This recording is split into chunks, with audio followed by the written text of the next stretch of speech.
This is episode 103 of the Double Cross Anime Podcast. I'm Whooper, and here's Mario. Hello, everyone. This week, we've got a bit of an overloaded episode. We're going from just covering one installment of 3 different spring shows, plus, what was the last thing we did? Oyasumi Pun Pun? Yep. So we're pivoting from that. We're going to catch up on, yesterday wo utate Kagoshigoto Kaguya-sama wa Kokurasetai. 2 episodes of all those. We're introducing coverage of The Great Pretender, Netflix's new series, which is being fan subbed at an alarming rate, which is great news for fans of quality animation.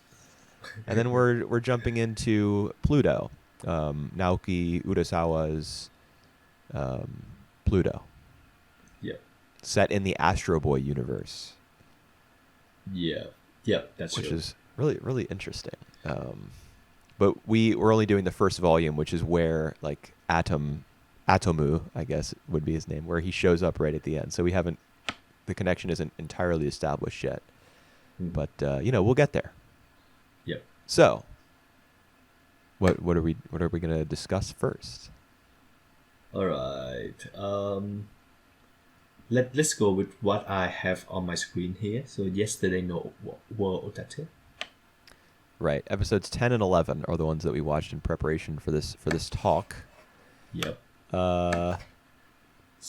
Did you think it was really weird that Rikuo and Shinako entered a relationship between episodes 10 and 11 pretty much without any sort of conversation about it?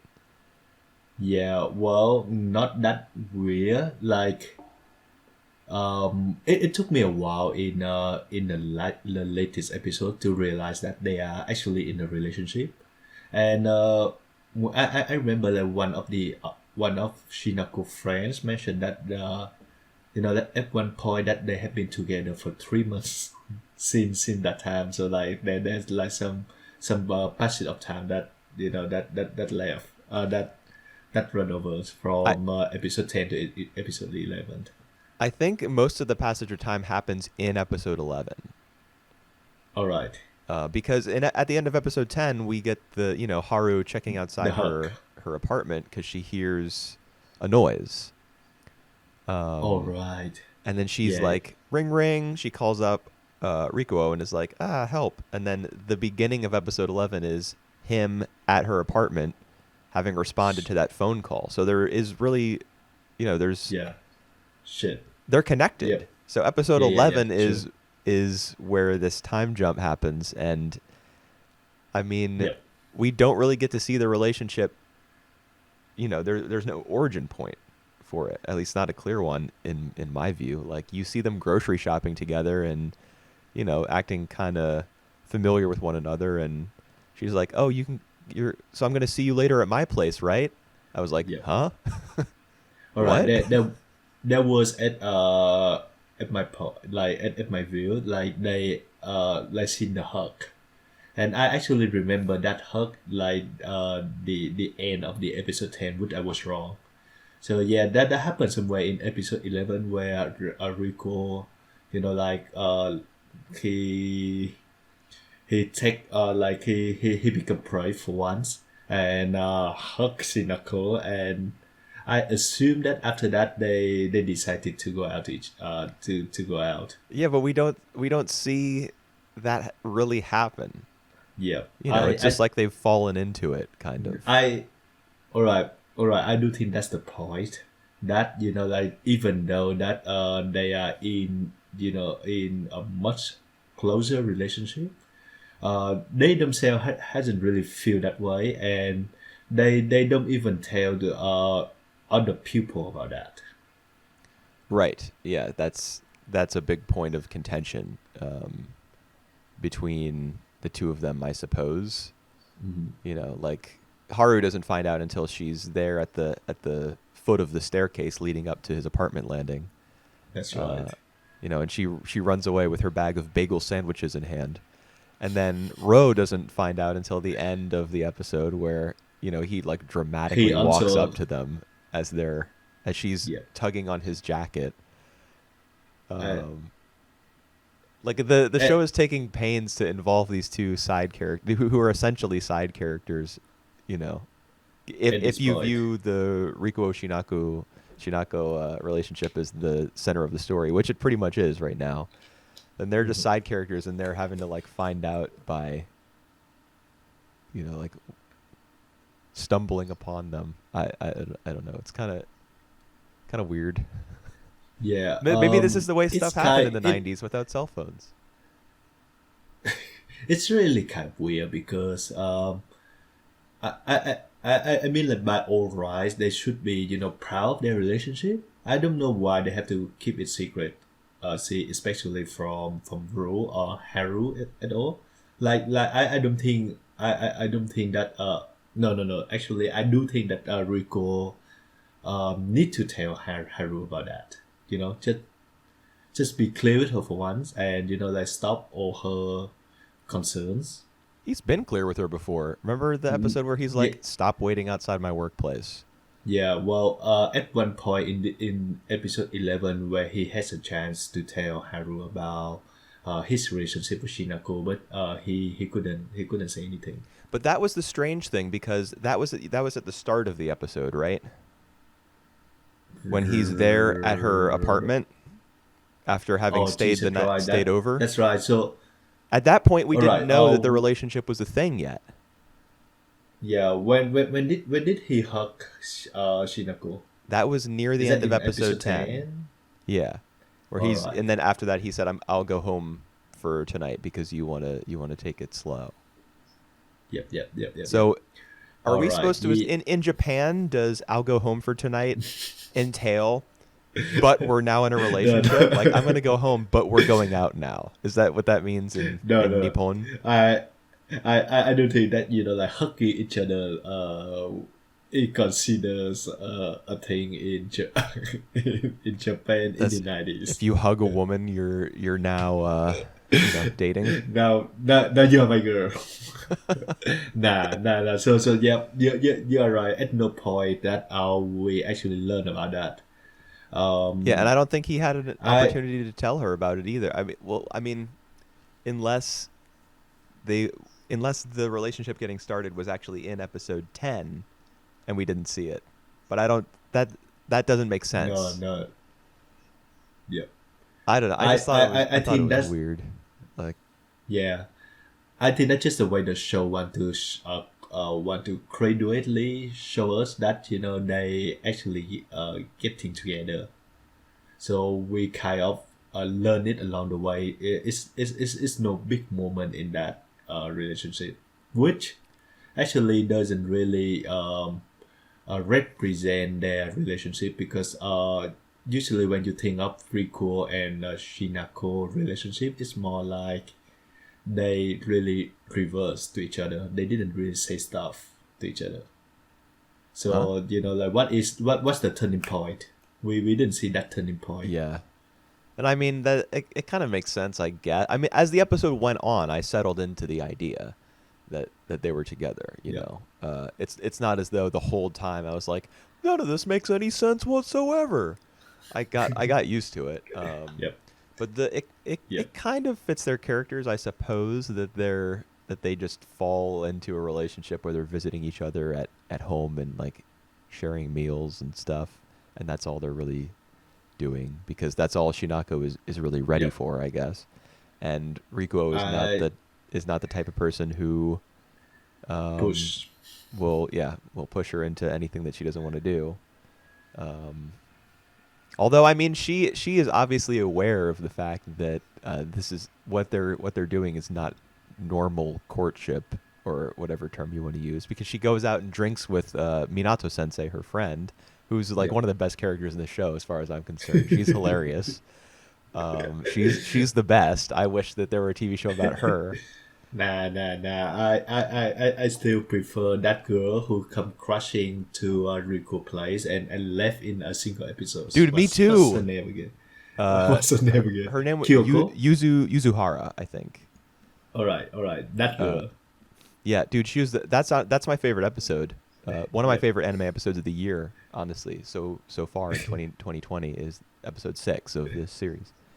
But But I mean, during the drinking scene with Morita Sensei, like she's talking about the fact that they've been like they haven't really touched each other and they've been going out for 3 months. And she's like, "Well, you shouldn't have gone out with him in the first place if that's something you're going to feel guilty about." And when I heard Mhm. that, I was like, "This woman is talking she's talking sense right now." Yeah, true. But then she also says, "Just make him wait." Uh, that's and it's up to Shinako. She doesn't have to do anything she doesn't want to do. But it's also clear that this relationship that she's in is not something that she is like really that enthusiastic about. Yeah. I don't think that she really likes Rikuo, uh, He, that yeah, much. yeah, true. He's like she's like him enough, uh, but not really crazy about him. I think. Yeah, it's not a passionate relationship. Mhm. It's kind of like a comforting relationship. It's a convenient relationship, and Uh, that's not what he wants from the relationship. yeah. Well, I do remember she told Rico that the only thing that she wished for him, like she doesn't wish for him to change or to improve, but the only thing that she need is that he always stay by his side, by her side. Right, and so that kind of puts her at the front of the in terms of like the needs of both characters in their relationship. That puts her at the front and him at the back. She's like another way that you could phrase I don't want you to change, which is what she Mm-hmm. says to him is I want you to stay the same, or I don't want you to grow or evolve. I want you to stay stagnant. Mm-hmm. And that's not something that somebody who loves someone The says to same. them. Yeah. Mm. I mean, that doesn't Yeah, mean but that like I think. more can't develop between their characters. That could happen, but I mean, as of right now, I think that this is just kind of convenient for her, and he's going along with it. Yeah, I think in the big grand of scheme of things, I do think that like the way that they get together would move the story somehow. If gonna test the Haru and Ro reaction to all this, and I think test their relationship to each other as well, that their true feeling to each other. Who? Rikuo and Haru? No, no, Rico and Shinako. Oh yeah. I mean, I don't see this working out long I don't term. see that working out either. How do you feel about Haru? When she I coming. like I like Haru. I one scene that I really liked in these two episodes was the hug in episode 10. Yep. Um, she because in episode 9, which we talked about a couple weeks ago, that's the one where she has some conversation with her boss at Milk Hall, as she often does, because she's isolated from the other characters at this point in the story. Mhm. So a lot of her Yep. dialogue, is with her boss at Milk Hall, Mhm. um, or with her crow as she's like walking somewhere. She's talking to her little pet that she keeps in her bag. So Yep. she in episode 9 she goes to his apartment and waits outside. He doesn't come because he's at Shinako's place. So the crow feather gets left behind. Then in episode 10 she does the same thing. She goes to his apartment and waits for him, but he actually comes back and she gives him that hug. I really love that shot, Mhm. because it's so like the difference in their enthusiasm and in like their body language is so evident. Yep. It's like Mhm. so uncomfortable for him, but it's Yep. exactly what she wants is to see him and be close to him. And I think that she like, even though we still don't know enough about her character, and that's a persistent problem, Mhm. um, she has the sort of like fondness for him and passion for him that Shinako does not have. And Mhm. that's what makes love triangles go around, is that everybody likes somebody else, and things are because otherwise it would just be a relationship between two people and one irrelevant character. Yep. uh, but I, And I'm then. I like that after the hug they go into his apartment and they have kind of a conversation about uh, she shouldn't be coming over like this, and she doesn't need to be hanging around him all the time, et cetera, et cetera. And she says, I understand that. I know I'm being clingy, but it's more, I would rather see you every once in a while than just wait. And that honesty kind of struck me. Because the other characters, Shinako and Rikuo, both are not honest with themselves about like how they feel or what they want. But Haru is. So even though she's the youngest of the three, I think she's demonstrating a good amount of maturity. Okay, I'm done talking. I really feel bad for Haru. I feel kind of, like it it hurts for me to say that, but she received what she just get what she did. Like You mean Rico have been she's getting what telling she her, deserved? yeah, well, yeah, because Rico had been telling her not to come to his house anymore, or not to wait like in front of his work, his office anymore. She still did the same, and then like when she saw Rico and Shinako together, like it's not her business at all to to actually comment or say anything. So I kind of feel like she, oh my god, that's so bad for me to say, but she kind of to blame for that as well, because like no one asked her to do that. She said did that to herself, and then she got hurt by herself. Yeah, I mean, Uh, she's of course she's to blame for having seen it. I mean, I wouldn't even use the word blame. I mean, she walked with her yeah, own yeah, 2 feet over to his apartment and then saw what she saw. That's just what happened. yeah, yeah. Hmm. Um, but yeah, it's true. Like his relationship with Shinako is not her concern. She makes it her concern by continuing to kind of orbit around Rikuo, even though he's Yeah, told her to back off. Um, yeah. but I still think that the way that she explained herself in episode 10 when they're having, because he invites her inside for a hot drink because she's like freezing cold. Hmm. She says, I would rather see you than just wait around, because the alternative, let's say that she never goes over to apartment in It's not his seeing him apartment. at all. Yeah, just not seeing him and not knowing what's going on with him. Right. And that's, she has feelings for him that she's decided Yep. she's not going to ignore. And, I would say that that's her right. It's not her Yep. right to like insert herself between Rikuo and Shinako, but she has not attempted to do that. She just Yeah. she wants to see him every once in a while, and she's not being Then devious. yeah, well, that's what I mean by Rico actually need to tell Haru about his relationship with Shinako, Yeah. because that will be like the best way to hurt her at that time, and to be clear about that more than like she have to come up to your house and see all this. Yeah. But That as also we part discussed of earlier, Rico issue as well. what? Yeah, yeah. I just mean that this is part of Rico issue as well. That he not really the straightforward guy. Like he Yeah. just like at the point that he need to say something, he need to say it. Yeah, he's not a good communicator. But neither is No, not at all. Shinako. So No. the two of them together, I mean, they match, but also like if you're thinking about a relationship dynamic where both parties are uh, not Open up. not open and honest talkers, then Mhm. that's not a recipe for success, I don't think. Right. And then we have another characters in the picture as well, Ro. Yeah, I guess he's in the I picture. I mean, he is now as of the end of episode 11. yeah, I don't know what the deal like. Oh my god, like his affection with Shinako is amongst the most uncomfortable things in this series for me. Yeah, But it like is it is weird, you know.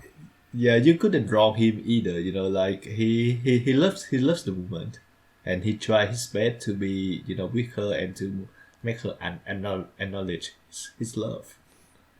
Yeah. Is there anything wrong with that? Well, I mean, No. I think that it would probably be better if he were to take the Haru route of, Right. just Yeah. even if Approach. he's like trying to seek out her company every once in a while, he could still let Shinako make her own decisions, Hmm. and not kind of like insert himself and like walk up. He even in the scene at the end of episode 11, he like has an angry, like aggressive expression on his face, even as he's walking up to the two of them and asking like, "What is this?" Yeah. Whereas What? Haru, on the other hand, when she sees the two of them together earlier in the episode, she just looks hurt. Yeah. Uh, Yeah. so I mean, Ro is just like inserting himself in scenes where he doesn't really belong. Yeah. Um, but hey, that's he's a character in the story, and the Yeah. author is not writing him out. So we're gonna keep going, I Yeah. guess. And I kind of miss the dude who worked together with Rico The in the convenience store. shop. Yeah, that's right. I Yeah, kind of miss him. he was he was good. There was one line from an earlier episode that I really loved. He was like kind of making fun of Rico about his love triangle business, and Yeah. Rico was like, "Why do you get so much pleasure out of this?" And the guy responded, "Because it's not my problem." Yeah, true. The side characters in the show are the best. You had that guy at the convenience store. You have Morita Sensei, who goes out drinking with Yeah. Shinako. Um, I really love Ro's friend at art school as well. There was Yeah. a conversation that the two of them had in episode 9 or something where Ro's friend was making fun of him and implying that Shinako was only getting together with him on Christmas because she was feeling like generous. Yep. She was Yep. in the Yep. holiday spirit. Uh, Yep. like the like the teasing and kind of the commentary being offered on the story itself Yep. through the side characters is really, you know, Yep. it's And then really even fun. yeah, even Rico best friend and his wife are really good supporting character as well. Yeah, that's true. The whole thing about like getting the necklace from his ponytailed coworker, like the guy with a Yep. little bit of a beard, and then the Yep. conversation that he has with Fukuda about like, no, you should give it to your wife. Oh, so it's okay if I give it to my wife, but you can't give it to your girlfriend. Uh, Yep. that's fun. Yep. You Yep. know, Yep. I wish we got some more of that stuff, I know, right? like a I little think bit it less just relationship stuff. I think it's just because like Rico and Shinako, our main characters are so passive that it's make the whole others characters seem much more interesting. They are more interesting. Rico is not that interesting. Like if No. I the only time that we hear or see anything about his work is like when people are talking about it. Mhm. We've gotten a couple of montages of him like setting things up to take photographs of, and we know that he was big into photography in college, et cetera, et cetera. But like there's no plot line in this show that revolves around his occupation. He just Yeah. Yeah. got a new job. He left the convenience store. He got a new job, and it's supposed to signal like a new chapter in his life. But it doesn't like it may be the starting point of something new, but we don't actually get a new chapter. There's Yeah. no photography chapter. There's just a love triangle chapter. Hmm. Hmm. All right. I You know. think it's time to move on to another show. Otherwise, we will run out of time. Okay. How about Kaguya-sama? Okay. How'd you feel about these episodes? I feel it's alright. I enjoy of the four skit in like individually, but like putting together, sometimes it just doesn't feel right for me. I can Okay. give you an example. You Like can or you can? I can. So Okay, perfect. the first skit is about Shirogane just feeling really down because Kaguya wouldn't speak to him, Are we talking about and episode then 9 or 10? right. Oh, sorry, I'm talking about episode 10. I Okay. don't even remember like, what skit we have in episode 9. Okay.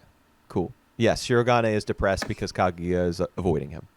Yep. And then like right up after that skit we have like Shirogane wanted to learn to dance. And then we see him talking to Kaguya like normal. Like Kaguya just approach him like normal. It's just like it's not that consistency. We Wait, have what do you mean?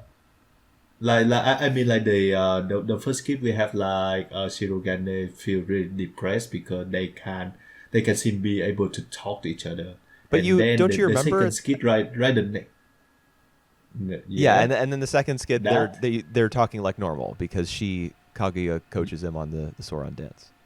But yeah don't you that's right remember that at the end of the first chapter in episode 10, he talks to his sister and yep she offers him advice. Just because someone is yep avoiding you doesn't necessarily mean that, like, if there's a girl who suddenly things start to like get a little chilly between the two of you, that doesn't mean that things aren't still going well. Like y- something else could be going on with her. And when he yep internalizes that advice, there's the scene right at the end of episode 10, or the first chapter in episode 10, where he comes out of a room and sees her, and she turns and he offers, "Do you want to walk to together walk to the student yeah council room?" That's all intended. right That's is intended that to be like their relationship kind of being mended. And I think the reason that it works is because in the previous episode, Kaguya develops the technique to calm herself around the president when she puts her yep right hand on her cheek. yep that is weird but that is cute in a way Yeah, I mean, it is weird. The relationships between the characters are. This is not Yesterday wo Utate. Like this is a comedy. So the yep characters kind of falling away from one another and then coming back together involves the use of like tropes and gags and stuff. Um, yep but nevertheless, it's not as though Kaguya being like kind of shy around the president, or him not knowing what the deal is with that and feeling insecure. That wouldn't last forever, because the Mhm. two of them, like each other. And if they over the course of like episode 9 and the start of episode 10, they're hearing from other people. Kaguya mostly from Hayasaka, her maid, Mhm. and Shirogane from his sister. They're hearing about ways that I guess like coping mechanisms, or just encouragement in general. And so Mhm. I think they're able to come back together pretty naturally. I don't. What would the alternative be? Like, the student council has to break up uh because one time she was awkward around him, and so now in order to keep that going, we have to draw a line down the middle of the main cast and say Shirogane and his friends go on this side, no Kage and no her friends go on this side. no. I'm really a bit tired of like they acting shy to each other. I just want them back to normal. Yeah, well, I mean that's what episode 10 accomplished. Yep. All right. Um, these two episodes also introduce a new characters, which is Shirogane's father. How you feel about him We as had a actually character? seen him in season 1. And that's Is referenced. that? That's referenced in this episode. Yeah, she called his house, Oh yeah. and That's right. he Yep. picked up the phone, and there was a joke about obviously in Japan you when you're referring to someone formally you use their last name, so their family name is Shirogane. They're all Yep. Shirogane, and Yep. she Yeah. mistook his father for him, etc. Um, but yes, he's definitely fleshed out a lot more in this episode. I love his character. I think he's so funny. Yep. And what's really interesting about episode 10, I feel, with regards to the entire Shirogane family, is it kind of demonstrates that all of them have a similar conversational style. Because as we Mm-hmm. know from having seen like two seasons of this show, Shirogane is like a really strategic conversationalist. Yep. When he's talking to Kaguya, he's always angling for, like some leg up in their relationship. That's the whole basis of the series. But Kay, his Mhm. sister, does the same thing. She Yep. wants to know about her older brother's love, his love life, because she sees the loves me not flower on the table, but she Yep. doesn't want to come straight out and ask for it. She wants to maintain the distance between them. So she Yep. goes about asking him very strategically.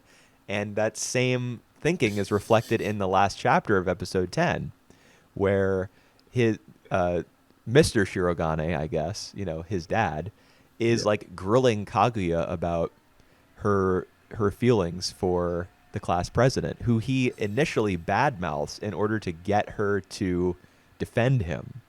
Yep. So like the three of them, they're all like fairly intelligent and like sneaky um, conversationalists. The dialogue is I find Yeah. that similarity really fascinating and pretty cool to observe. I actually really like the fact that Kei Shirogane's sister is not straightforward though. Like she really care about her brother. She couldn't bring herself to ask Right. just because of the pride or this. I think she's just a teenager, like a rebellious phase. Yeah, that's what the narrator What I tells us. what I Yeah. do yeah, what I do like is like the father actually just come and straight away ask that, and the way that Shirogane always think of his dad as a loser. Yeah. But I think like in this episode, we can see that he walked a really fine line between being jobless and maybe not that talented and really sharp Yes. as That's a good way well. of putting it. Yeah. Yeah. He's a loser. Yeah, yeah, But that loser. doesn't But that doesn't mean that he isn't, like clever yeah, and true. funny. He's And he's funny great. as well.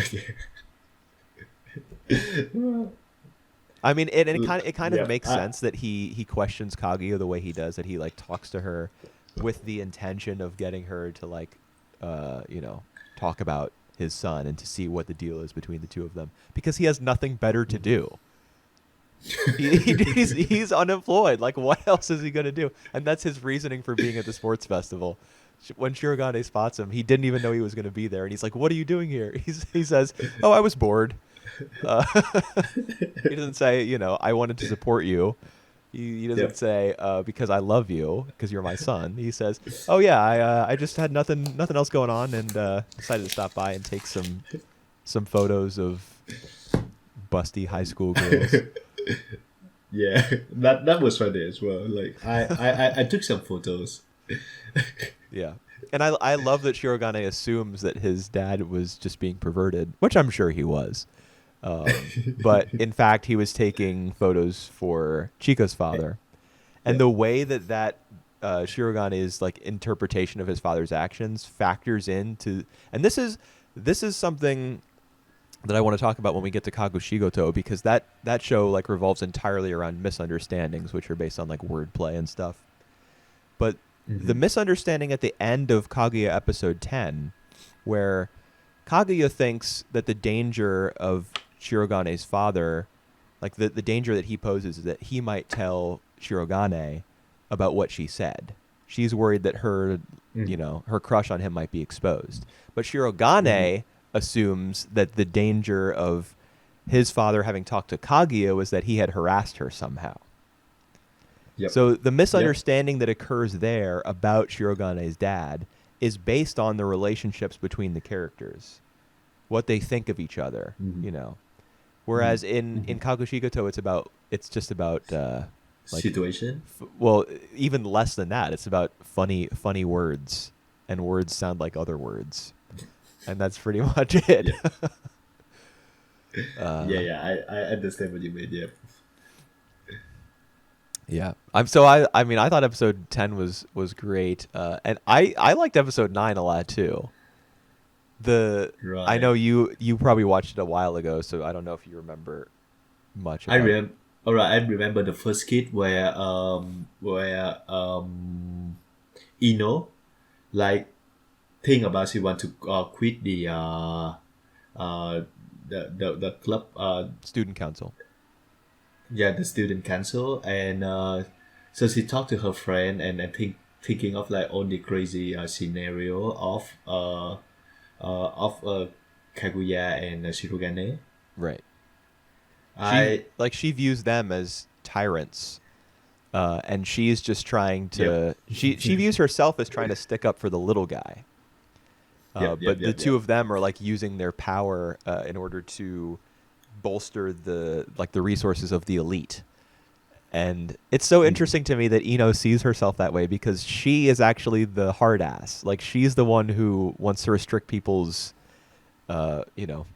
freedom and individual expression by like creating a bunch of rules and saying people have to shave their heads and stuff.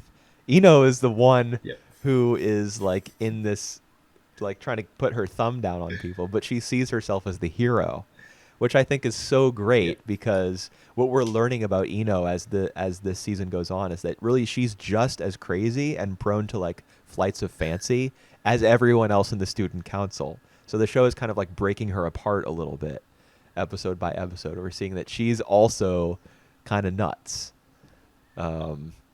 So she fits. She fits in with everybody else. We're learning that slowly. I think she's the most childish characters among the whole cast. Oh, I don't know. I Like, think that might be Kaguya. Kaguya's pretty childish.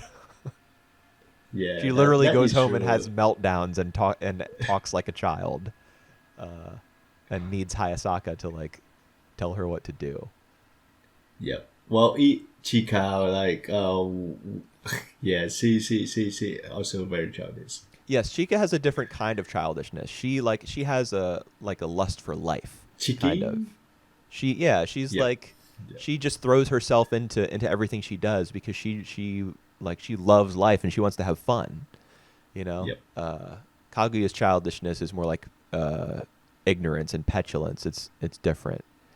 But Yep. they're all kind of childlike. They're all kind of crazy, and I think that's great because then you can create segments like the first one in episode 9 where you play off all the characters' nuttiness. Yep. And then the way that her view of all the scenes of sexual tension between the president and the vice president is recontextualized when she has that conversation with her friend Osoragi with the glasses. She's like, "Oh, it's actually Kaguya who's like the dominant. temptress." Yes, like the seductress. The fact that she can just like flip that switch in her mind and immediately see somebody that way. She's just goofy. Yep. I remember there was a skit about Kaguya wanted to control herself, so she does the thing with her right hands. Mm-hmm. I don't remember the other one.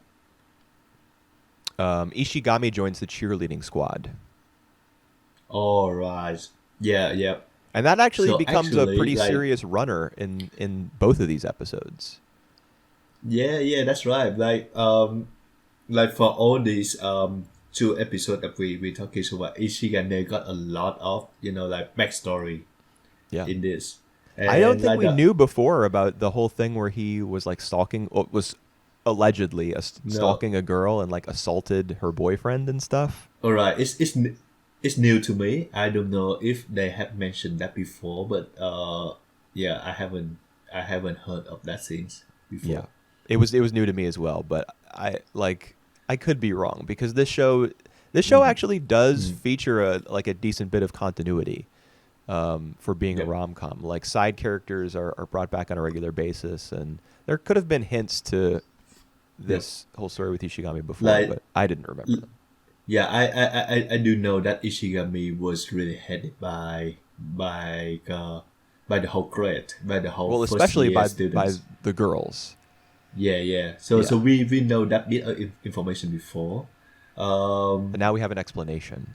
Now we have the explanation, and apparently I think he have a crush on some girl who is now in the others high school. That she appear like I think at the end of this episode, and that is freaking interesting. Yeah, the like the girl with the blonde ponytail. That's He right. he looks over during the three-legged race and sees that she's watching him, Yep. and Yep. he turns and he smiles like, and I don't think I've ever seen his character smile like that before. Yep. So I think it's interesting that that character is probably going to be introduced soonish. And then Yep. we also have something going on between him and like Ino or even Osaragi. I kind of caught a whiff of something between the two of them as Yep. well in this in I, episode 10, so or 9, I don't yeah. know. I feel there is some kind of chemistry between Ishigami and Ino, but like they just frankly hate each other right now. Yeah. And that interesting that he decided to join the cheerleader squad because you can see that he doesn't really fit into there, but he tried his best, and I don't even know why he actually wanted to do that Well, in the the first place. justification that we're given is that he wanted to become a normie. The All right, subtitles use that term normie. all Like right, what he really wants is to be lead a more fulfilling life. I think he doesn't want to stay isolated from everybody else. He wants to put himself out there because he's tired of just being a loner. Um, and that's kind of just like stated. We don't get to really experience the moment where he changes his mind or the I don't know, the things in his life, the circumstances in his life that are leading up to that decision. yep, But then again, I mean, it's a rom-com. You're not necessarily expecting that every character is going to get that sort of treatment. yep, yep. So he decides that he wants to be a little bit more social. And then, but the funny thing is that right away he realizes this was a huge mistake Yep. because he doesn't understand like what they're all talking about Instagram and Vine and we're gonna get so many likes. This is gonna go viral. And I love the moment when he says, "I have no idea what they're saying," because that's how I am. Like I'm not really on social media. I have a Facebook that I don't ever use, and that's it. Yep. I don't know about like. I remember working with a much younger coworker at a job a couple years ago, and she said, "That's a big mood." Have you heard this? Like that's a mood. No mood. All Yeah. right. No. But she said it, and I turned and looked at her and said, "What?" Is that Like MOOT? Mood. with a D. Mood. All right. Yeah. All right. What does it mean? If somebody says that something is a mood, it means like they relate or they understand or they agree. Like as in they have the same All right. mood. They kind of share the same All right. temperament about that idea. But I remember hearing that for the first time, never having seen or heard it before, despite being a pretty online person. And I was like, "What?" That's what I said. So when Ishigami was like, "I have no idea what they're saying," I was like, "Yep, that checks out." Yep. Yep. Well, I just think it interesting that of all people of all the characters we have like a backstory of Ishigami, and it's really damn interesting to see like what did happen to him. And I know that it changed him in a way that like he become antisocial now. He doesn't really want to talk to anyone. He doesn't really have any friend because of that. And yeah, it's interesting to see to find out like what happened and what is the girl, what is this girl, who is she. Right. Yeah, one thing that I think is pretty interesting is that well, first of all, what just popped into my head is that we're getting backstory for a lot of characters. We got Kaguya's in the first season. Obviously, like her family situation is pretty fucked up. But we learned a lot about Shiragani's family in episode 10, the sports festival thing. We know about Ishigami's history in junior high before he got into high school because he's a first year. Also, Ino, recently in the election arc, we saw what she's gone through in all of her previous attempts. All of her candidacies for office at elementary school, middle school, whatever. And also the fact that her parents are not around because they're both like kind of high-powered career people. Yep. So the characters are really getting dimensionalized in this season, actually. Despite all the craziness and like there's more reference humor than ever before. There's All right. constant. There's like there's parodies of otome games, and there are segments where it's just like a fighting game parody, and then whatever the start of episode 9 was, where the show transforms into like an ultra dramatic version of itself, where Ino is the hero and Kaguya and Shirogane are villains. Like the show moves into different formats all the time, but at the same time, we're learning a lot more about the characters. Yep. Except for Chica, like she's still like a comic relief. And, yes, pretty much, yeah. And I think she should stay that way, to be perfectly honest. Yeah, and they just go crazy with her animation, with her reaction. Yeah, that's true. But you know who got the best animation in these episodes was Kaguya, because she got the dance where she's doing a whole bunch of dance moves and trying to find a pose that fits her. Yep. And it's set to a musical that's parody right. of that. Vogue by Madonna. Which I thought was pretty entertaining. I went and I actually watched the music video for Vogue to see if the dance moves that she was doing matched up, and they don't. Is it? Really? They don't. Right. No, not really. But it's the same general idea of like, I don't know, your body staying generally still, but your arms doing most of the movement, like around your face and chest. Yep. And I think that scene where Kaguya does all those poses is this season's version of the Chica dance from episode 3 of last year. Well, it's short though. It just like I think it's just like 10 seconds. It is shorter than the one in the ED. Yes, that's true. I liked it more, honestly, because it was a story was being told instead of it being just an isolated thing. Yeah. But I know the Chica dance is the stuff of legends. Yeah. I also love the way that Chica being like really passive aggressive about teaching Shirogane. Yes.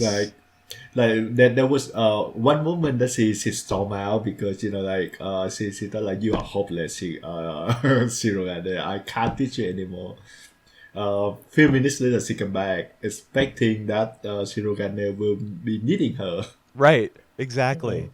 Like the fact that she's so selfish is so funny. Like she assumes that she's the only one who can help him, but then she comes back and Kaguya's there and she's like, "What are you doing? Get out of my territory. This is my job." And then she was like, fine, I'm gonna just sit here and listen. Yes, you're right. What she was thinking was, this is my territory. But what she said was, I don't mind me. I'm just gonna watch and make sarcastic comments under my breath. Oh my gosh, I love her. Yeah, she's great. I like all the characters. I think these 2 episodes I think are really, really strong. And the episode 8 was also very good. At least I think it was. I remember enjoying it a lot.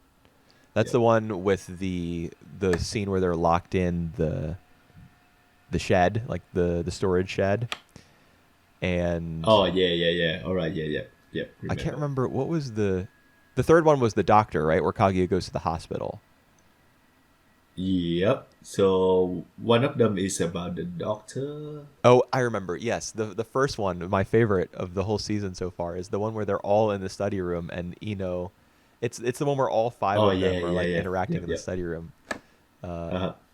And Chika says to Ino, "You're not allowed to, like, for a full hour, you're not allowed to impose any rules." And you watch how that changes the dynamic between all the characters when they're all stuck in that one room and they're all like kind of ping-ponging off of each other.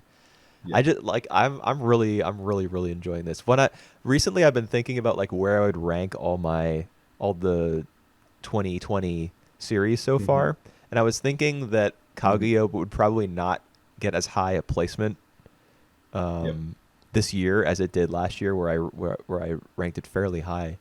But after this little string of episodes, I don't know, man. Like, this might pass Yesterday. Wo Utate is my favorite of this season. All right. I would just say that the romance between Shirogane and Kaguya-sama is my least favorite, and I already enjoyed that a lot out of these, That's your least favorite, like, aspect of the series? Yeah, of the series so far. Yeah, Uh, I think I can get behind that because I am enjoying what they're doing with Ishigami a lot. What they're doing with Ino, watching her, mm, kind of get absorbed into the pace of the rest of the student council. I'm enjoying. That's like very gratifying to see. Um, Learning about Shirigane's yeah, yeah, family. that's Yeah, the show has yeah. So way that more that elements in its arsenal than just the romance. So yeah, I agree that I love seeing all yeah, that yeah. stuff. So that my spoil. Yep. Yeah, All right. I think we let's head on to dude, this Kakushigoto. podcast is going to be so long. I know. All right. Kagoshigata will be But short though, right? yep. Like usual, I don't have much to say about Kakushigoto, except for the fact that we have a lot of clear pictures of what happened in the current timeline, where Hime is 18 years old. So Kakushi supposedly he like his personal life got leaked, and that he doesn't want to he just disappeared for good. Yeah. But Uh, there is like some development in the in episode 11 that I'm not quite sure about. Like someone I think come to the house with the key. I didn't Uh, I someone didn't really handed her key. understand Yeah. that scene because it was taking place in an apartment. All right. When yeah, I mean the scene that you're talking about is the one where Hime she's inside a building. It's an interior scene, and she's Mm-hmm. looking at I can't remember what she's looking at. Is it a I don't picture of her remember. dad Mm-hmm. or like a manga that he had written, and No, this but is where she's learning that he drew for a living. But she's inside an yeah, I. apartment, and when she hears the noise outside, Mm, it's an envelope. You don't. There's no shot of her like walking out, like opening the door and seeing the envelope on the ground. You just hear a mm, noise outside, and then that's that's supposed to be an envelope with a key and a map being dropped, and then the mm. next thing you see is her looking at them. But what I don't understand is what's this apartment that she's at? All right. Because the I want to ask that because I'm not really sure if it happened before or after she entered the house. Well, she's The not even in a house in that scene. Yeah, so I think that could explain this. That was before she entered the house. So that was the key that into that house, the house that she opened up like in the very first minutes of Kakushigoto that we saw. I probably need to go back and watch the first episode, the first part of it. Yeah, Maybe we're meant to believe that the apartment that she's in is the where she place staying where. now, I think. Oh, okay. I guess, yeah. Because Yeah, Goto is out of the but picture. He's missing. yeah, yeah, but that doesn't really explain a lot. That does like I don't know why they need to go back into that flashback right now. It should continue on from what she fighting from the apartment from the loss from the house.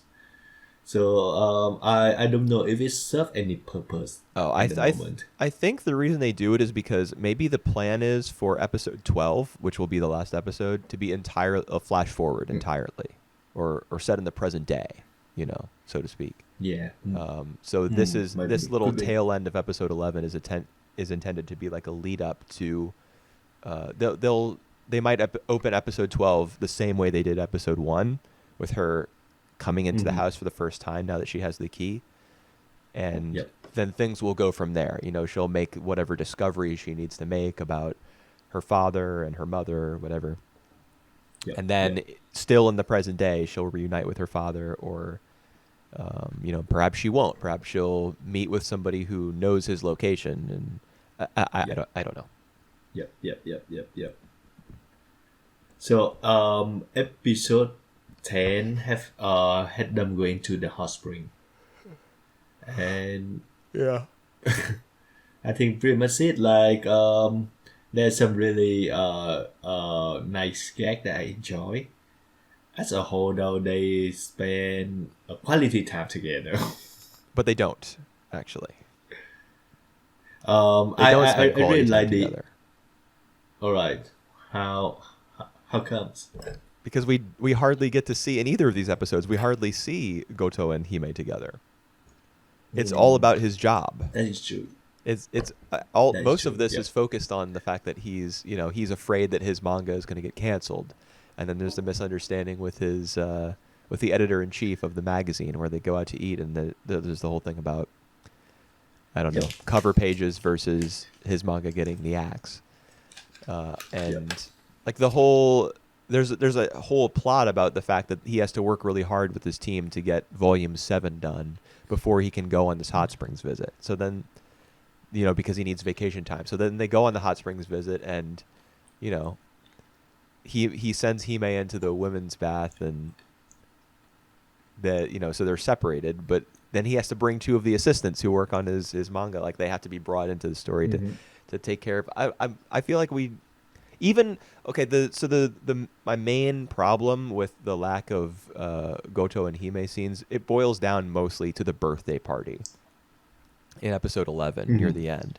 That birthday part, like I that was agree. established early on earlier in this season as like something that was very important to her, and she was afraid to ask her dad to to throw a birthday party because she didn't think that he had the time, and she's very conscious of the fact that she's living in a single parent household. And there's the scene where he's like, I'm going to make all the karaage, the fried chicken that you could ever want, and we're going to have a big party, blah blah blah. But the show completely lost sight of that until the last 4 or 5 minutes of episode 11, where they have the birthday party and then it's over. Like there's no Yep. That's there's right. no payoff, there's no emotion. It just happens. I was pissed about that. All right. Yep. I didn't really pay much attention to that until you pointed out. But I agree that they should have make a bigger impact in those birthday party. I mean, like they could spend the whole episode focus on that instead Yeah. of like the whole misunderstandings. Like we have like a lot of misunderstanding in these episodes that I don't think go anywhere. To be honest. Yeah.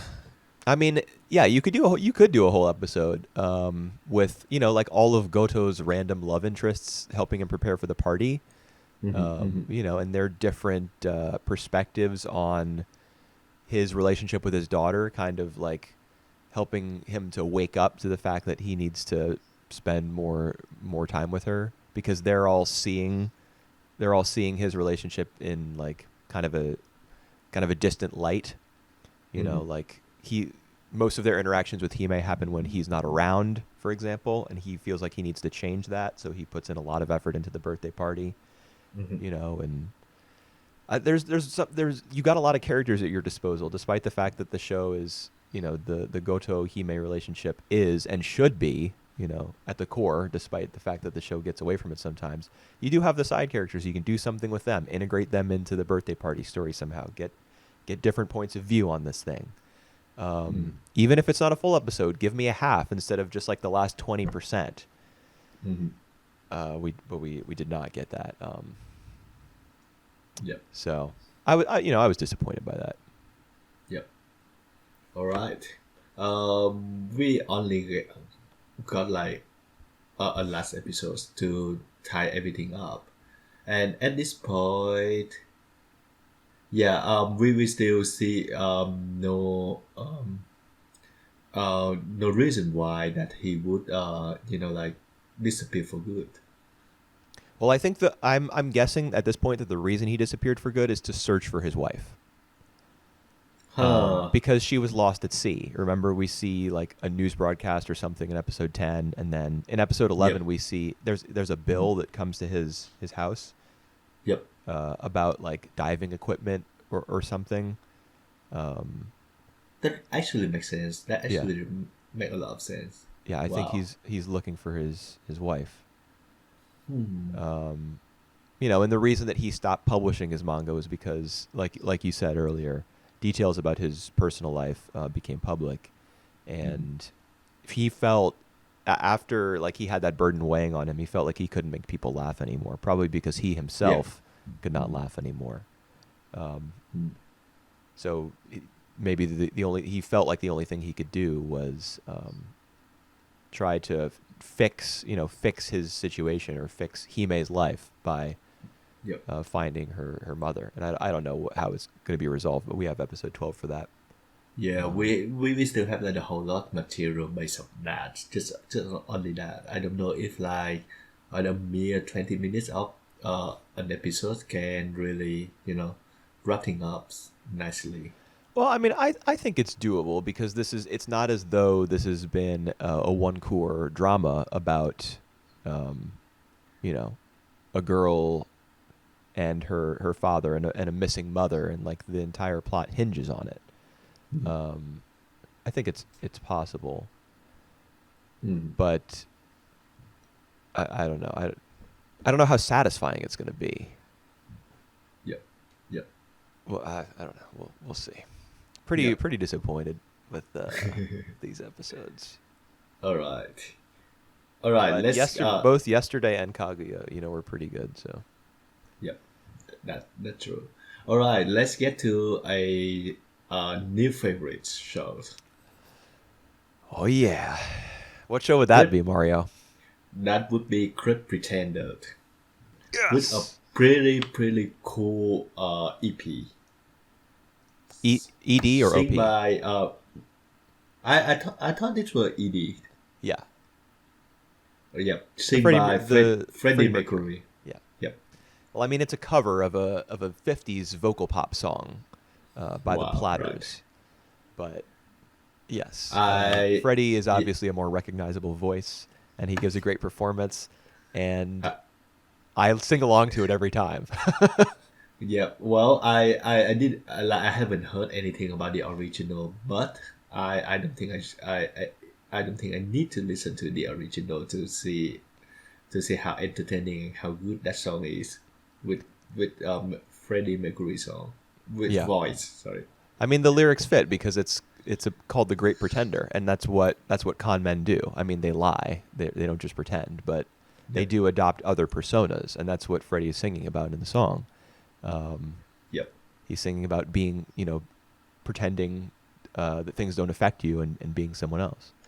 And I also really like the cat motif Yep. because there's something more to it. Like the cat is traveling home, and Yeah. you The see guy the had woman picks up the nightlife. cat in the doorway at the end, and then it cuts to a scene of a man and a woman embracing. So the cat is the guy. All Did, right. did you pick up on that? Like No, I didn't. I the go. All woman the right. woman picks up the cat and hugs it, and the cat kind of like nuzzles into her a little bit, and then it Mhm. cuts to the man and the woman in the doorway. Wow. All right. And also, there's a moment in the ED where a ring, we get a shot of a ring being dropped into a body of water, like All right. it's got a sapphire in it or something. The stone on the ring is blue, and Mm. we see as the cat makes its way home, right before the woman picks it up to embrace it, we see her image filtered through a blue gemstone set in a ring. All So right. obviously something about the ED is hinting at one of the characters' backstories. Mm. Um, it's really fascinating stuff. Like I love everything about this show. So All right. yeah, That's ED's good to great. hear. OP's great too, man. Yeah. Like Yeah. I agree. the bebop jazz, and the what those that credit sequence, or like what do you call that style? It reminded me of Bond films. It remind me a lot of Bond film, and it remind me a lot of Alfred Hitchcock's movie as well. Yeah, that's mon. No, it's not montage. I know the term that you're looking for. I'm not. I don't remember that though. Yeah, yeah. Well, it's just like a stylized intro sequence Mm-hmm. of some kind, and it evokes like kind of spycraft or capers or like con men. Yep. It's got all. I don't know what the art style is exactly, but it's really It's really cool. Like, Mhm. I'm never gonna skip the OP or ED for this song. They're both just so awesome. Yeah.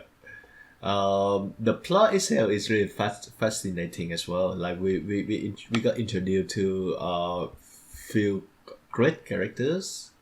Their um, like the way that they talk to each other was really good as well. And like it just like one man con up the other man. Like we never know for sure what happened. Like at the end of the episode one, I was really wow over by realizing that our main Japanese characters, Adam Mame was conned by Lauren like the whole way through. No, it's not edamame. That's how Laurent mispronounces his name.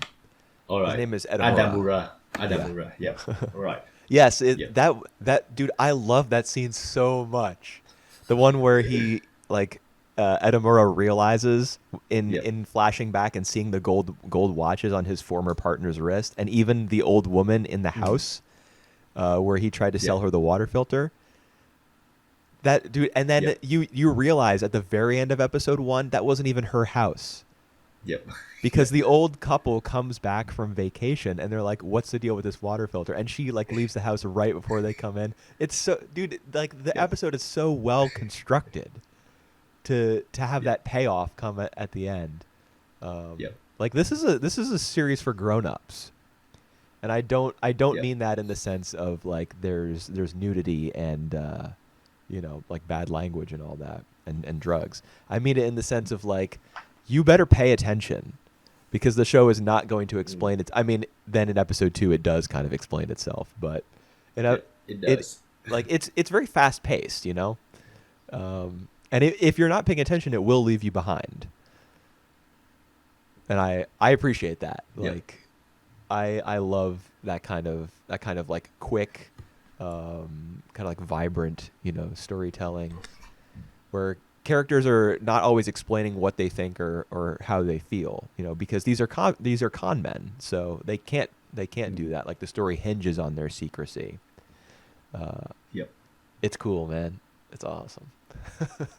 Yeah. I already mentioned you about that movie, The Sting, but I feel that this movie remind me a lot. I think it have like a great influence from The Sting, for example. Oh yeah. I mean, I have no doubt that this is very inspired by like Western cinema Mhm. in general. I'm sure that The Uh, Sting is one touchstone. I'm sure there are others as well. I love the chicken way as well. Like for the first 5 7 minutes, we got like the whole conversation in English, and then they switch back to Japanese, just like Right. for our own convenience. Yeah. How did you feel about the English before they switched over? It's good enough. Yeah, I agree. That's exactly the way I felt. Yeah, it's good enough. Yeah. And we also hear the characters at different points speaking other languages. Like Laurent, when he comes up to the gate of what's the guy's name? Casano, the Hollywood Yeah, mafia guy. he's yeah, he speaks Spanish in that. Yes, he does. There's even French. Um, Even when French. Yeah, Wow, he alright. speaks French for a brief moment, and I mean, the implication is that he's kind of showing off to Salazar, like the bodyguard. Um, Yep. it's interesting. Like it adds a different dimension to his character that he knows all these languages. It makes him even more suited for his Mhm. job, of like instantly Yeah. becoming anyone. Um, I just love Mhm. how like what a slick talker he is, and then that there's a beautiful contrast with Amy or Ami. I That's her name, right? Abby. Ami, Abby. Abby. Oh, I'm sorry. Abby. A Yeah, Yep. with a B. Mhm. The contrast between Laurent, who is like so smooth, and Abby, who is so like blunt and rude, is Yep. just delicious. I love it. Uh, I love her character. She's a badass. I love that she makes fun of Edamura like ruthlessly. But then yep. the great thing about episode 2 is that it it calls back to their initial bet to see who can get Casano to pay more for the Yep. drug.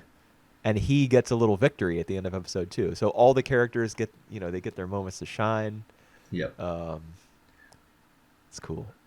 All right. Yeah, if I have to say like one part of the first two episodes that we watched that I didn't feel as great, it was the backstory of Edamura, because I just feel that it had been like done before several Oh, times. yeah.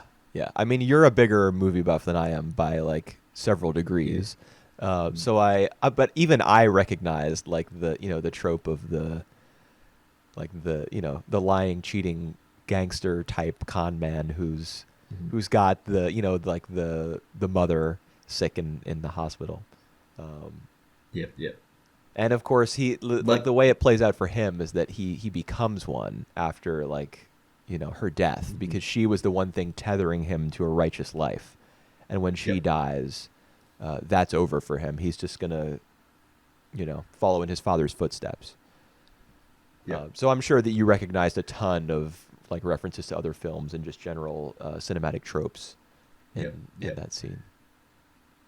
Yeah, but other than that, I really enjoy the episode, especially like the act style as well, like when the three of them having lunch in the restaurant, like it changed it to like a very private vibrant colors. I think like pink, make of pink and orange and all this is I look remember a really lot of cool, purple. Yes. and purple as well. Yeah. Yeah, it looked like a scene in. All right, I can't think. Maybe a nah, I mean, Suritama. yeah, Suritama. Yeah, yeah. You're thinking of the same general art style that I am, and I should have looked up the art director for The Great Pretender, because I have Mm, no doubt that some of the works that I'm thinking of, he was involved with. yep. I mean, one of your favorite TV anime of the previous decade, is one that I'm thinking of right now. I don't know if you All could land on right, the same one. flip flappers. No, not Flip Floppers. All right, which one I'm is talking it? about this same general art style where the like colors are just pitched up against each other and they're not blended. You know what I mean? Like that's when you look at a screenshot of The Great Pretender, the colors are not blended. They're just like blocks and stripes of Yep, yep, yep. really really like explosive color all layered against each other. Oh, And that's how Katan it what is it? Katanagatari. No, not Katana Gatari. All I'm right. thinking of The Eccentric Family. Oh yeah, yeah, that's right. That actually right. Yes, yes, yes, Yeah, I yes. would put money down that the art director for both of these shows is the same person. Hmm. um, because it has that kind of spackled looking art style, and also Yep, the stripes of color that run through thing. Like it's not traditionally shaded or like blended. It's just the colors just pop out at you. And yep. honestly, it's a little distracting to me in some scenes, but I like the look on the whole. Yeah, for me, I love it because the show itself had like a big influence to Western movies, but the art style is essentially anime. I Yeah, love it. Like it's just a product of an anime. yeah. And I think one thing that helps with that anime feel is the Sadamato character designs. He was Yep. the same guy who did designs for Fooly Cooly, Evangelion, Mhm. Nadia Secret of Blue Water. Yep. Uh, you can tell that he's updated his style a little bit to fit the modern era, but Yep. I can still recognize his work, and I really love how expressive his characters are allowed to be, because their eyes aren't too big. They don't dominate their face. Hmm. So you have a little bit more freedom in terms of like making them bigger in certain scenes, or allowing their mouths to be small or large depending on their mood or their temper, or like the general feeling of what's going on. It's just very very flexible, and very like attractive looking designs. Yep. I So agree. that's great. The art style is great. The score, I love the Oh soundtrack my so god. Yep. much. There's Yep. you of course there's the Same. jazz, but then it always fits the tone. Like if the characters are trying to be really sneaky or subtle, you get a little sting with like some vibraphone in there or something. And then when it's time for a chase scene, the horns come out. It's just dope as Yep. fuck. Yep. And I love that all these characters what we see so far because they are conmen, so they're really smart. They smart equip. Yeah. They and yeah, maybe it would be help if they don't really explain the stuff that they've been trying. Um, What do you mean? Like in episode 2 when Laurent kind of runs down the con that they're yep, trying to yep, pull yep, on yep, yep, Kasano? yep. Yeah, I think a little less explanation would work to the series' benefit, but because in episode 2 they do run over a lot of the stuff that we could have gleaned from episode 1. Yeah, but However, it yep. is a piece of like popular art. It's not it's intended for mass consumption. Like it's on Netflix, so I Mhm. understand the concession to clarity over I subtlety. Yeah, I do think that they need that, and they need the clarity, they need the explanation in order for us to feel the stake that Edamura put himself in, because Well, it's yeah. Go ahead. he now pretend to be a doctor, of a famous rock that he has no idea about, that like they're gonna scam a whole lot of money out of that dude. Yeah, it's not totally clear why Laurent needed him. I don't think.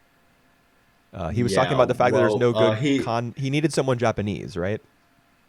he needed someone Japanese, and he needed someone that like a smooth talk enough in order to scam the man. So I think that he need to find, and he found one. Yeah, and I think specifically there's a line dropped in there somewhere about he needed someone who looked like the doctor. So there's a Oh, conversation like in a lounge between Kasano and Laurent in a flashback where Laurent says that he wants like Sakura magic. He wants that particular drug. So this is before anything that yep. we've seen from either of these two episodes. So Mm-hmm. what Laurent needed was to find someone who could slot into the role of the doctor, who was already a known quantity. Like Kasano already knows about this drug, and he knows that it was cooked up by a Japanese doctor. And I'm Mm-hmm. Mm-hmm. assuming that it was like it would be a young Japanese doctor, like somebody who generally resembles Edamura. Because Yep. otherwise, he could have Mm-hmm. just gone with Kudo, Edamura's former partner, like the older man in like his 50s Yep. with the gray Yep. hair. Yep. Mm-hmm. If the Mm-hmm. doctor could have been anyone, then Laurent probably would have just snagged him up because he was in on the Yep. scheme from the beginning. But instead, he got Edamura. So Yep. it may be that at some point we'll meet the actual doctor, and Mm-hmm. he may Mm-hmm. resemble Edamura to the point that there may be like a mistaken identity plot. Huh. That's my guess. I don't know if that'll necessarily come to fruition, but I think the Yep. potential is there based on the fact that he specifically selected Edamura. Mm-hmm. All right. I just would think that the drug dealer, the guy, he might like he might figure something out um if Lauren keep asking Abby to come to like to spend more time with this guy, he might feel the connection. Uh, Isn't it too obvious? That's what I I I mean. don't know. Like he doesn't. It's clear that Kasano doesn't think very highly of Abby. She's Yep. just like a wannabe That's clear. actress, and Yep. she doesn't even speak yeah, she doesn't speak English. What, right? Or her English is really Yeah. bad. What does she Yeah. speak in the Yeah. universe of the show? Because everything's presented in Japanese, but what does she speak? I think she speaks some kind of other language. Like Well, when yeah, we first hear about her, not sure if it's Spanish or on other kind. yeah. I don't know. Um, I like as soon as the show switched into its Japanese, presentation with Yep. like the inverted colors and the zoom in, everything will, Yep. for your convenience. I kind of just went with it, and I stopped really thinking about what Yep. languages the characters were speaking. But it's true that everything we're Yep. seeing mostly is taking place in English. Um, Yep. Yep. I think because Laurent does know Japanese, right? But it's not very good because his Japanese was kind of broken. In like, for example, Yep. the taxi scene in episode 1, Yep. Yep. Yep. his Japanese is accented the same way that Edamura's English is accented. So I'm wondering like where Abby is in the middle of all of that. But I mean, I guess it's not really that important given that the show's presented the way it is. Yeah, that's true. And I don't think that Lauren can speak that much Japanese. He just know like a few word or two. Whereas Edamura, he can converse in English. Right. Yes. Yes. Um, I mean, honestly, I feel like I'm going to be doing a little bit of rewatching of these 2 episodes for details and just for Yep. personal enjoyment. So Yep. yeah, I may figure out at some point. I'm sure It, there's like hundreds of little things that I missed, yeah, and I'm yeah. It's excited just a whole to. lot of fun, the whole things. Yeah, it Yeah. is. It is. It's real. It really is fun, and anime is not always fun for me to watch. Yeah. When you write about it, when you talk about it, like on a consistent weekly or on a weekly basis, like it becomes kind of a job a little bit. Um, It, but shows like this one, they're just I fun. Yeah, What's up? I mean like even with comedy show, like we got a lot of comedy show in this season, Kakushi Goto and Kaguya-sama to say the least. Um it's not as much fun as Great Pretenders have been so far. Yeah. I mean, I am enjoying the It season of it Kaguya a lot, but Great Pretender just has a style that I haven't seen from anime in yeah. quite a while. So by that I don't think it's not only fun, it's entertaining. It's just like like you watch it like from 1 minute to another, from one episode to another without even without the need of stopping it. It's just Yeah. that entertaining. It's just I'm like good, Yeah, I agree. But I'm gonna try to control myself and not watch, because I Yeah, think we're yeah, planning on covering episodes 3 and 4. yeah. Are we gonna do Great Pretender in addition to our plans for next week? We- Um, Maybe we can make we that could do that. We decision. could do that. We could do that actually. Okay. Like we have like 2 movies and 2 episodes of Great Pretender. I think that could work. Okay. Yeah, but like I'm gonna try to hold off on watching 3 and 4 until like close to a week from now because I want, you know. I I gonna do that right tomorrow, right after we finish the podcast because I can't wait. Oh, okay. Yeah, you're definitely more of a like, you know, an anime watcher than I am. I guess like if you find something you like, you just want to keep going with it. And honestly, Yeah, I'm the same way. But anime in general really does not do it for me yeah, yeah. that way these days. Right. The last show that I found that I really love as much as The Great Pretender is Chibi Maruko-chan. When I was Oh, watching some right. stuff from the 90s earlier this year. So it's good to have that feeling back. All right. I do think that there is some version of Chibi now Maruko-chan that got delayed. So is it like still streaming in some way? No, I think you might be thinking of Sazae-san. Not sure. It's like one of the kids show as well. I just thought Yeah, it was Maruko-chan, but I read the manga of that Maruko-chan already. I just love it. yeah. It's charming, and this show's charming, in a different way. But Yep. I miss being charmed, by Yep. animation. Yep. Because it's very difficult. Like, and that's something we actually didn't mention at all about these episodes, especially episode 1, is how well animated it is. Like the scene where Abby Mm. freaks out and pretends to be high off that little Yeah. Yeah. Yeah. Yeah. strawberry, Yeah. like where she's swinging around on palm trees and like diving into the pool and stuff. That Yep. what the sucky thing about anime, about TV anime in particular, is that, like, let's say there's 40 shows in a season. Mm. 5 of those 40 shows are going to attract the top talent. The rest are like shit out of luck. It Mhm. seems like you have to assume watching something like The Great Pretender, like all the best guys are going to be attracted to work on this project. Um, and like I don't know, the Kagoshigotos of the world. Like try watching an episode of this and then an episode of Kagoshigoto right afterwards. Hmm. And I mean, I am okay with Kagoshigoto's visual presentation. Like it's mostly based on the contrast between the character and like the background behind them. And it kind of adapts it panel by panel, which is fine. But in terms of like the movement of the Hmm. characters on screen, like the illusion of depth created by the way that people will walk through the backgrounds. There's just no contest between this and like Kaguya is the only thing airing this season I think that can touch this. Yep. And I mean, yesterday Wotate has really good like small moments of character animation, but Hmm. Great Pretender just like I'm smiling while watching it because it's so fun and the Yep. oh man, Well, it's awesome. yeah, the whole thing was so good.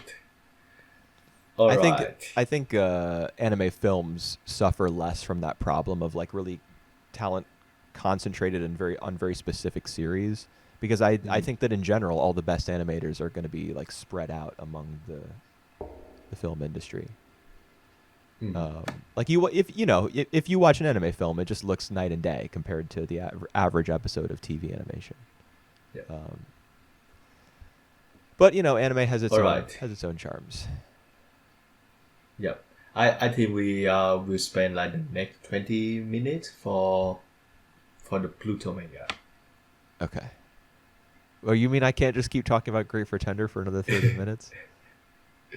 You can do that, and we can skip Pluto for next week, No, I'm which good. I don't want to do.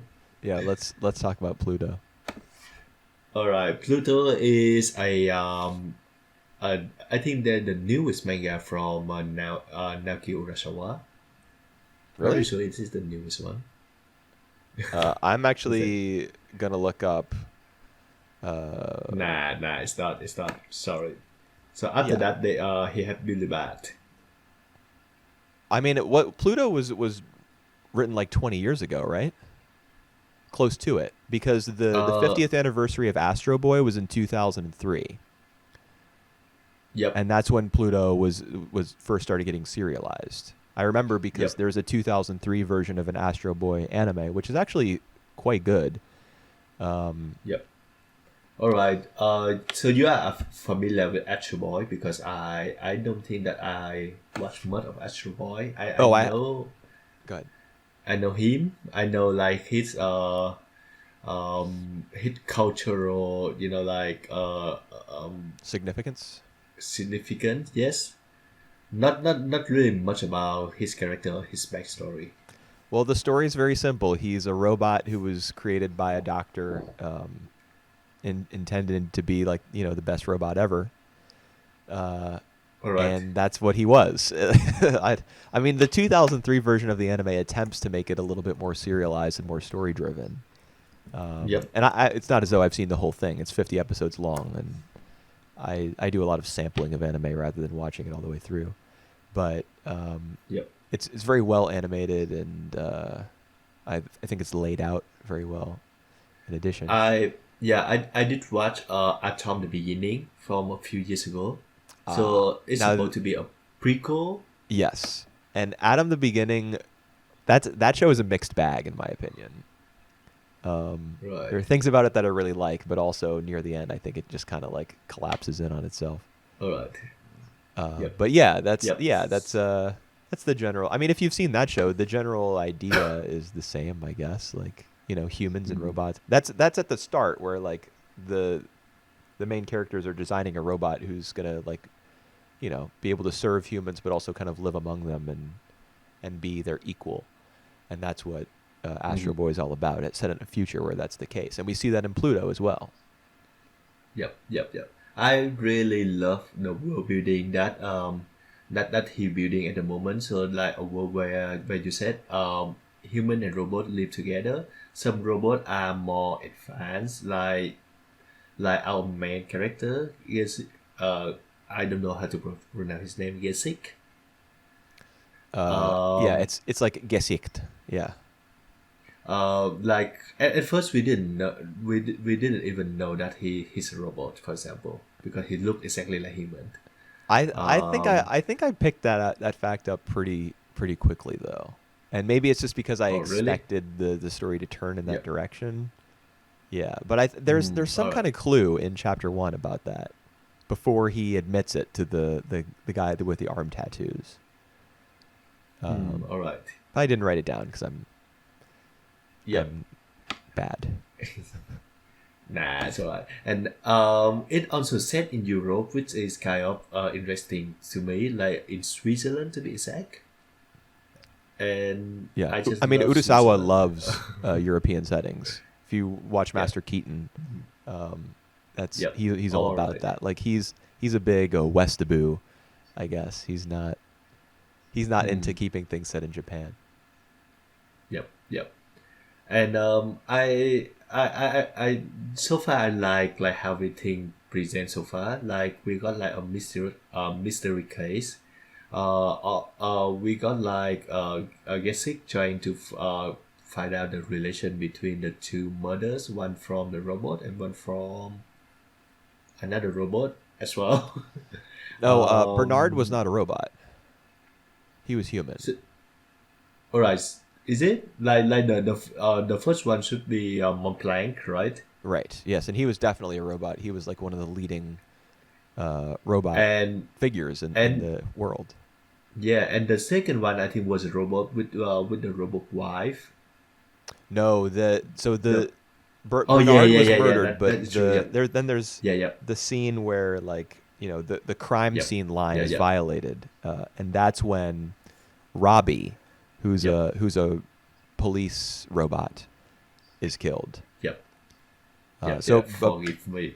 yeah, no, it's fine. Bernard was a human being, and he was like an Mhm. activist for Yep. robot rights. But Mhm. before that, he actually played for the other team. He was about like human human protection, I guess, against like the Mm. incoming wave of like robot equality.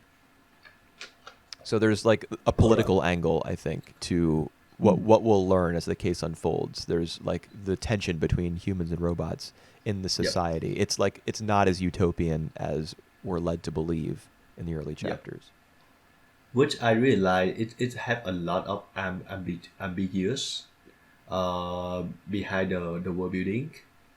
We can already see the tension between the robot and human. Like some of the human character like commented or even like racist about making a racist comment in regard to robot. Yeah, I mean, I also the story that takes over the second half of the volume about mm-hmm, North Number mm-hmm, Two, the mm-hmm, former military robot who then becomes a servant to Duncan, yep, the composer. I'm sure mm-hmm, that mm-hmm, Duncan's attitude towards robots, is rooted in a sort of, discriminatory idea that robots mm-hmm. can't, they can't coexist with humans because they're not the same. Yep, Um, yep, and it's not as though there's a perfect analog between issues of race in the real world and issues of discrimination between humans and robots in the world of Pluto, because it literally is not the same biologically. Um, but the idea that people will discriminate. I keep using the word, but they look for opportunities to hold themselves up and to keep other classes and social groups down. mm-hmm, Yeah, we do see that in the story of North Number Two, and even in chapter three when Gesicht goes to talk to Brow 1589, the robot who's mm-hmm. like impaled in the wall because Yep, through with that lance. The guy yep, who lets him into that facility, it has some vaguely like anti-robotic remarks that he makes. yep, yep. Um, I can't remember what they were exactly, but he's like not exactly happy that Gesicht is there and that a robot is kind of like wearing human skin. I think he's put off by Yep. that. Yep. The Pro of 1589 angle remind me a lot of Ghost in the Shell, because they have like kind of that similar ideas. It reminded me of Um, Hannibal Lecter,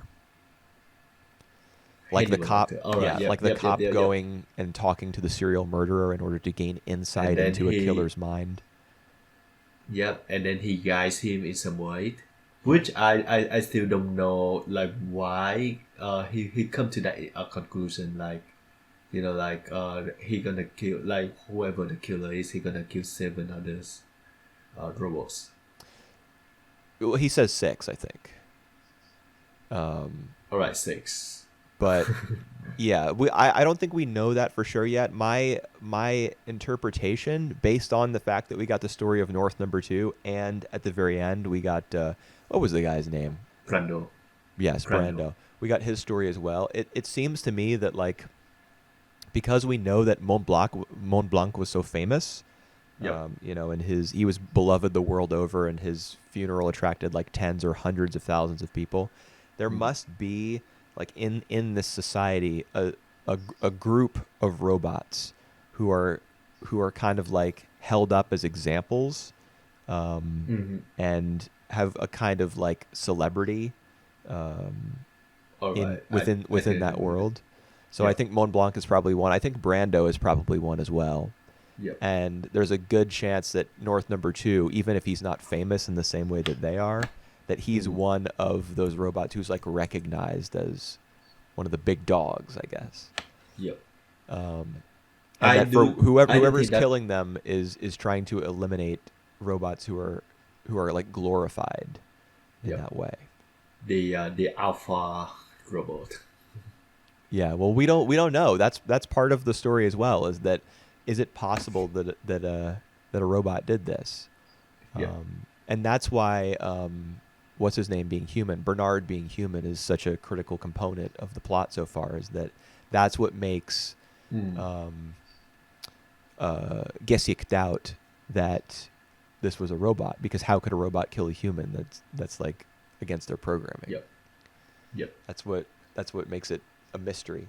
And then we Yep. get the scene where he plugs Robbie's like memory chip into his wife, Yep. Yep. and Yep. we see Mm-hmm. the man who was registered in Robbie's like data bank as a human being, jumping from one Yep. skyscraper to another. Yep. So like what's the deal with that guy? It's lots of pieces being set up right now. Yep.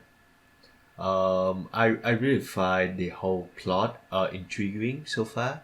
I would say that I prefer the first three chapter than the North number two focus. Yeah.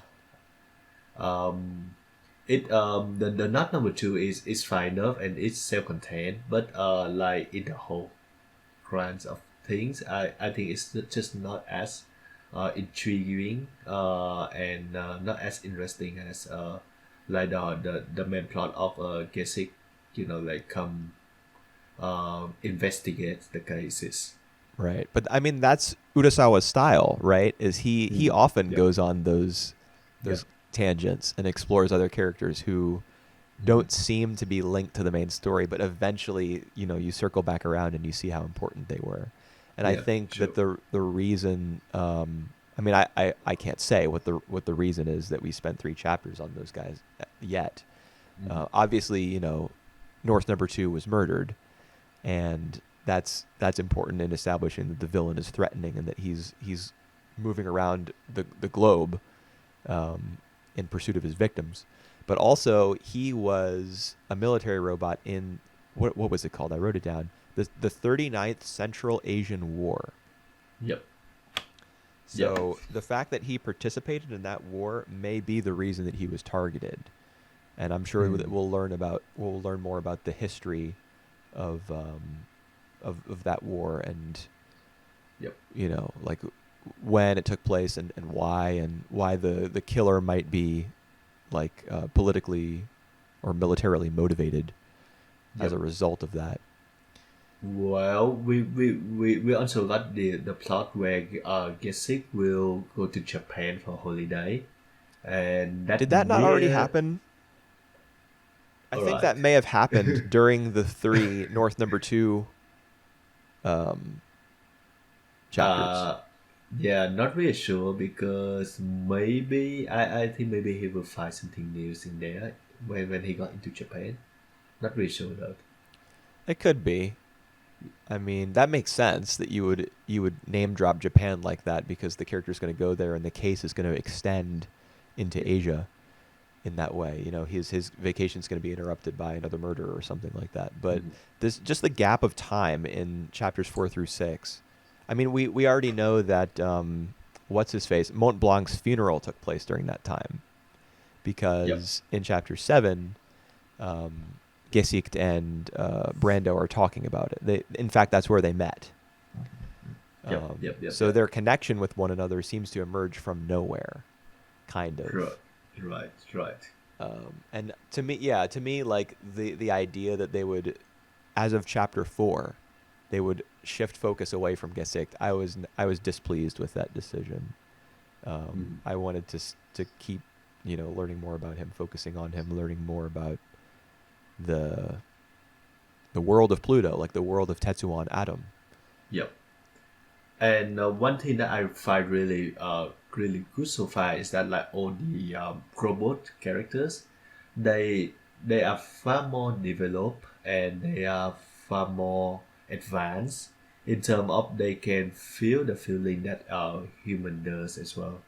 Like Knock number two, he want to express his feeling through music, Right. and Prando as well. Like even Gesek, he can dream. He's Yeah. not he's not unlike like a normal human being, I think. Yes. I mean, I'm sure that the series will explore the differences between Yeah. the two quote unquote races as it goes on, and how they're divided. I Yep. suppose what makes them different, what makes them the same. Asking where the line is between the two, it's just very common element of robotic science fiction. But Yep. like, yeah, the idea that he dreams is interesting. The idea that when North Number Two describes being haunted by Hmm. the the atrocities that he committed on the battlefield, the way he Yep. Yep. phrases it specifically to Duncan is like his memories or like images that he captured Hmm. of his actions, like the robots being brutalized and destroyed, like cycle through his artificial intelligence. So he, Hmm. it's not a biological, you know, series of cluster of neurons firing in order to put those images in front of your eyes, Hmm. but it's something similar, and I think that's probably because, and this is the implication of most science fiction involving robots, is that because they're designed by human hands and human brains, they take the form of humans because that's their creator. Hmm. Um, Hmm. so that's I suppose that's why they dream, or why they whatever it is they do that approximates dreaming. That's why it happens. Hmm.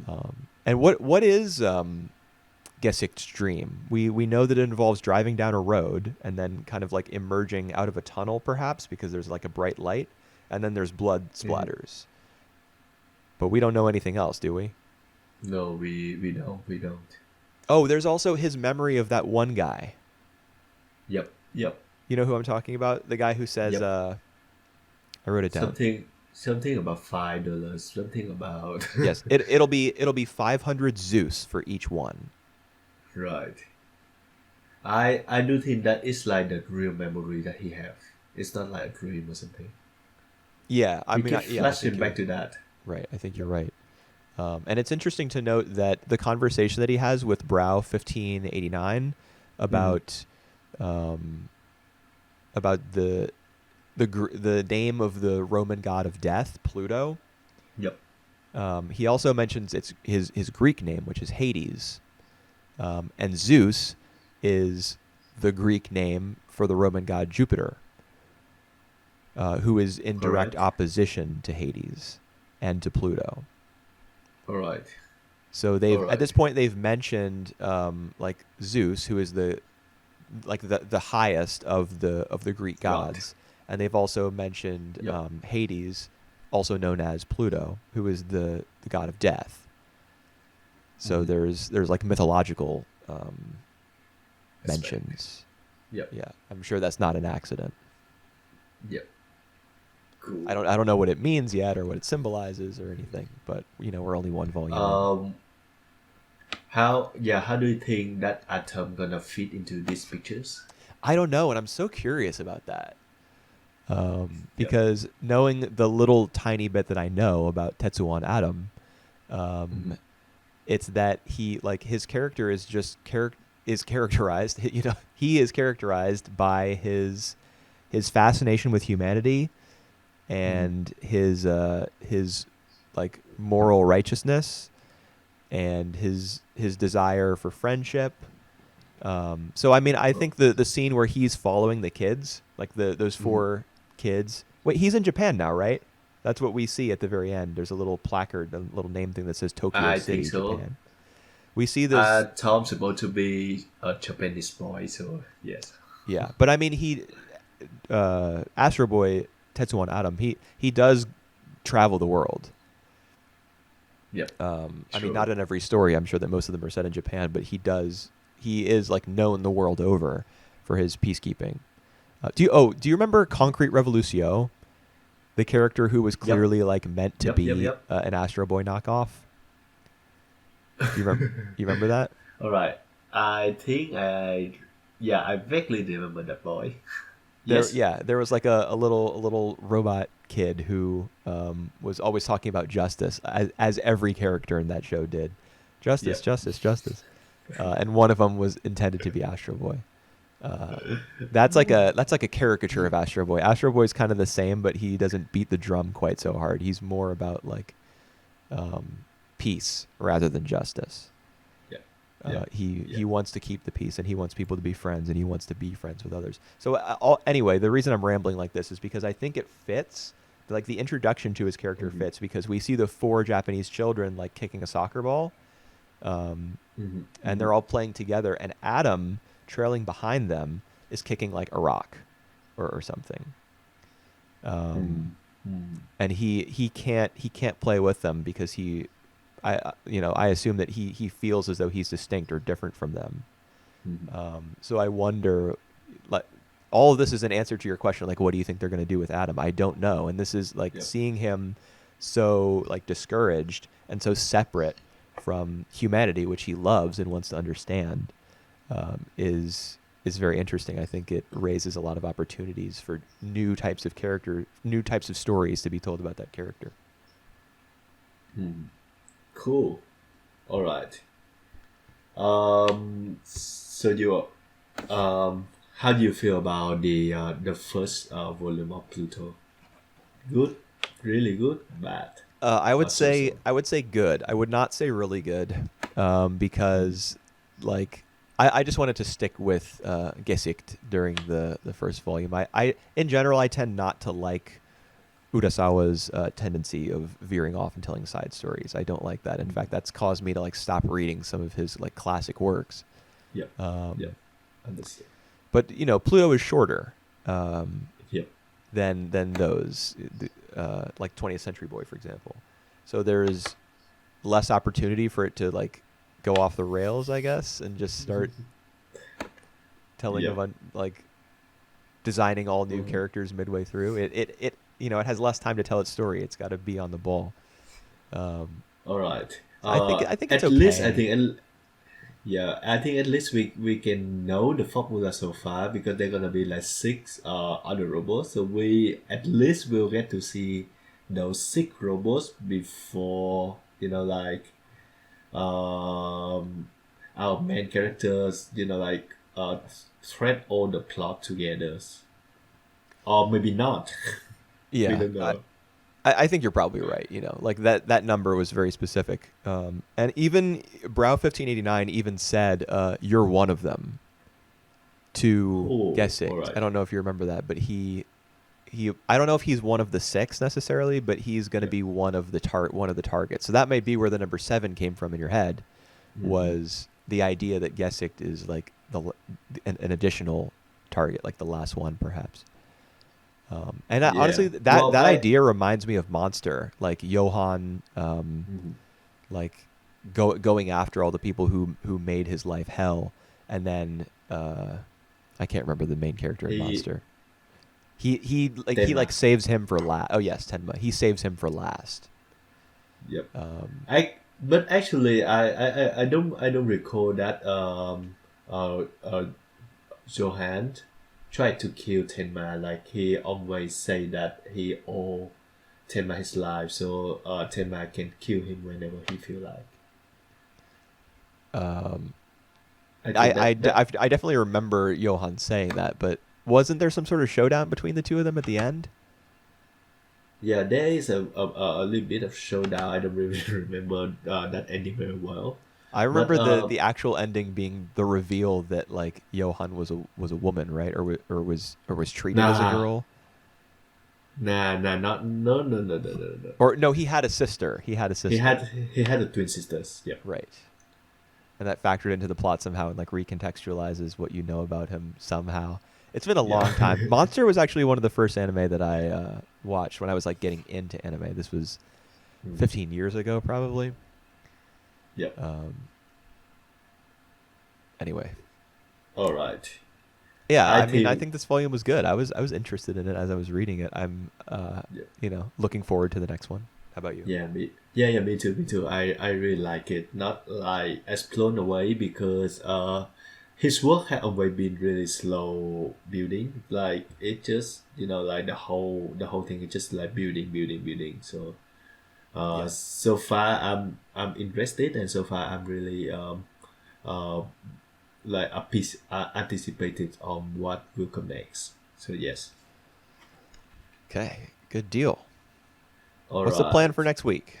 So the plan for next week, we're gonna review two movies that will come out hopefully next week that we will be able to watch.